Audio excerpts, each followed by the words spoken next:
নির্বাচন শুধু নির্বাচন কমিশনের দায়িত্ব নয়। বর্তমান নির্বাচন কমিশন 14তম নির্বাচন কমিশন দায়িত্ব গ্রহণ করেছে একটা ভঙ্গুর নির্বাচন ব্যবস্থার উপর দাঁড়িয়ে এবং আমাদের সন্তানদের রক্তের উপর দাঁড়িয়ে। এই নির্বাচন কমিশন দায়িত্ব গ্রহণের পরপরই আমি একটি ঘটনা অনেকখানি উল্লেখ করেছি, আজকে উল্লেখ করি।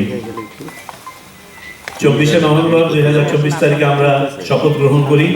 শপথ গ্রহণের পরপরই আমরা জুলাই আগস্টের আহতদের দেখতে নিটোর তথা আমরা যেটাকে পঙ্গু হাসপাতাল হিসাবে জানি সেখানে যাই। ওখানে 85 জন মতন চিকিৎসাধীন ছিলেন এবং এক একজনের চেয়ে এক একজনের অবস্থা অবর্ণনীয়। বিশ্বাস করা যায় না কিরকম ভাবে আহত হয়েছেন তারা। তাদের বেশিরভাগই আমাদের সন্তান বয়সী, সন্তান তুল্য, ছাত্র, শ্রমজীবী।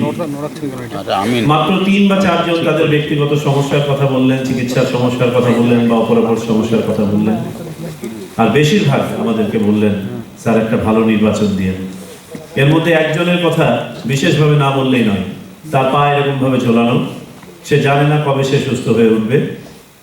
সেই ছেলেটা বলছে, স্যার একটা ভালো নির্বাচন দিয়ে, তা না হলে আমার এই পাটা সুস্থ হয়ে উঠলে আমি আবার রাস্তায় নামবো।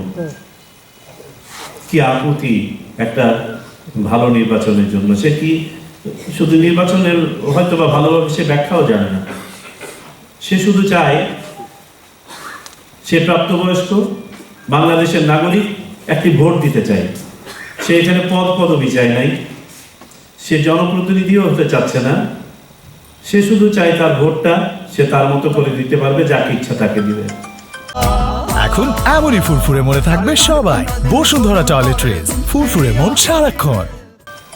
আমরা যারা বিভিন্ন পদবি দখল করে আছি এবং ওই সন্তানের অর্থে, তার পিতা মাতার অর্থে, করের টাকায় আমরা বেতন ভোগ করছি, আমরা এই একটা ভোটের অধিকার নিশ্চিত করতে পারবো না?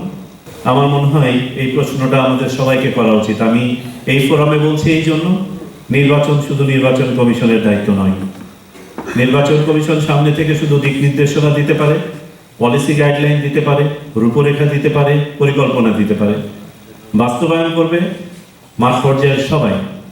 আপনারা জানেন, নির্বাচন অনুষ্ঠানের জন্য দেশের সকল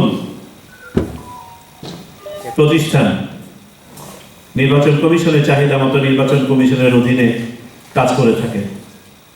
বিশেষ করে মাঠ পর্যায়ের প্রশাসন, আইন শৃঙ্খলা রক্ষাকারী বাহিনী, আমাদের সামনে উপবিষ্ট যারা আছেন তাদের একটা বড় অংশ প্রিজাইডিং অফিসার, পোলিং অফিসার ইত্যাদি দায়িত্বে এই দায়িত্ব পালন করে থাকেন।